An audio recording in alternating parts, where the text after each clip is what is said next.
Salam gogo johar, inya YouTube channel ti Sagun Daram pe inya as napa rege mena akak pe ari napa rege mena akaknya santa alor ahun napa rege mena akak ko ar bersih pe mah pore dohla ikning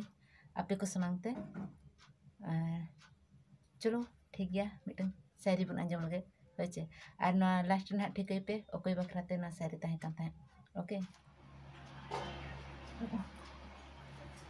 चौथ बैसाख रूठी सितुंग तंगी मिनैया इन सुमुंग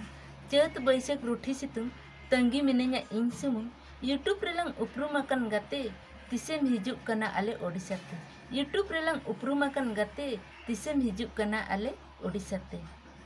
YouTube रे दिन गिन नेला आमा शायरी video YouTube रे दिन गिन नेला आमा शायरी वीडियो मिद दिन अगुई में इन्या विषय ते शायरी समयो खानेम जदियो आर नोआ शायरी दो ओकोय बाखारते ताहे कना मासे अनुमान कते लई पेसे बापले दया ओके ठीक गया इंगी लई का कना तबे होइचे नोआ शायरी दो ताहे कानते खास करी उनकिन दो बिहार रेकिन बिलोंग सेआ और उनकिना चैनल नितुम दो हुयुक कना सिमल सोरेन सानथाली शायरी ऑफिशियल खास करी ना दो अबिन लगन सिमल बाबू और चेक लका बिन बुझाव के इना शायरी इन पास्टा खोजा जहां चेष्टा हका अबिन लगन शायरी और इन मन आंजमा बिना चेक लका बिन बुझाव के लई बिन ना होइचे और उनकिन से उना संगी रकिन ताहन कना नेपाल बॉर्डर और अकिना माने स्टेट दो हुयुक कना बिहार और किशनगंज और अतु नितुम तकिन दो हुयुक कना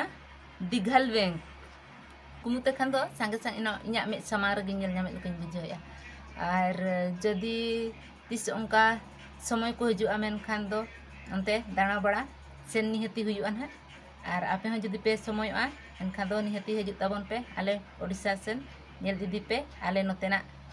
पुरी समुद्र को कोणार्क मंदिर को जगन्नाथ मंदिर को और उनका के आयमा जगह मेना आनी दाणा बड़ा लगन और बस इनक गिन लई इनक लई कते गे तेहना वीडियो दिन दोय मा तबे आर दोड़ा जोहार।